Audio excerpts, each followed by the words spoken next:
رجب کے کنڈوں کے نام سے ایک بدعت جاری کرنے والے، تو ایسے لوگوں کا اسلام سے بھلا کیا تعلق ہو سکتا ہے؟ وہ اسلام اور مسلمانوں کے کتنے خیر خواہ ہو سکتے ہیں؟ آج کسی کا باپ فوت ہو جائے، آج کے دور میں اس کی خوشی میں اگر کوئی مٹھائی بانٹ دے، اس کی خوشی میں اگر کہے کہ فلاں میرا دشمن تھا وہ مر گیا ہے، میں اس کی خوشی میں مٹھائی بانٹ دیتا ہوں، تو لوگ اس کو کتنی نفرت سے دیکھتے ہیں کہ یار مرنے پر تو دشمنوں کو بھی معاف کیا جاتا ہے، تو یہ اس کے مرنے پر خوشی منا رہا ہے، اس کو حقارت آمیز نظروں سے دیکھا جاتا ہے۔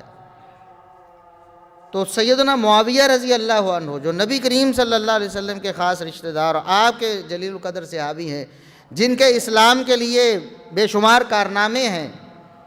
ان کے بارے میں اگر کوئی ایسا طرز عمل اختیار کرتا ہے تو آپ بتائیں کہ مسلمانوں سے اور اسلام سے اس کا کیا تعلق رہ جاتا ہے؟ اور یہ کوئی ایسی ہوائی بات نہیں ہے کہ جو میں زبانی طور پر آپ کے سامنے پیش کیے جا رہا ہوں۔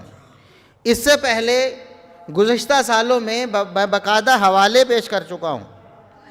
اور اگر کسی کو وہ چاہیے ہوں تو انشاءاللہ ہم حاضر ہیں۔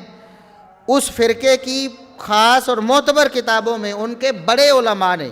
جن کو وہ امام، محدث، فقیہ، مفسر کہتے ہیں، انہوں نے یہ بات لکھی ہے اپنی کتابوں میں کہ یہ دن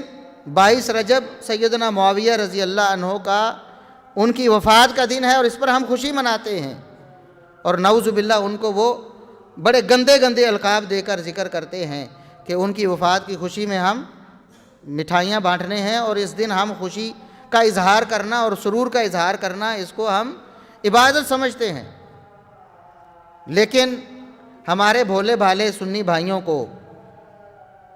جو بھی باتوں میں لگاتا ہے اس کے ساتھ لگ جاتے ہیں۔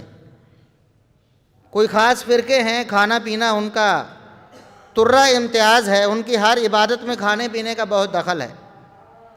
تو ان کو بس انہوں نے کھانا پینا دکھایا کہ یہ دیکھیں یہ رجب کے کنڈے ہوتے ہیں، ٹھوٹھیاں بھری جاتی ہیں، مٹی کے برتن بھرے جاتے ہیں اور بانٹے جاتے ہیں،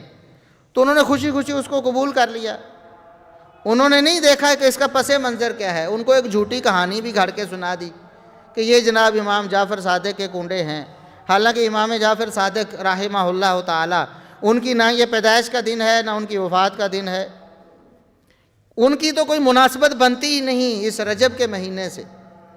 اور نہ ان کنڈوں سے۔ اور جنہوں نے اس بدعت کو شروع کیا ہے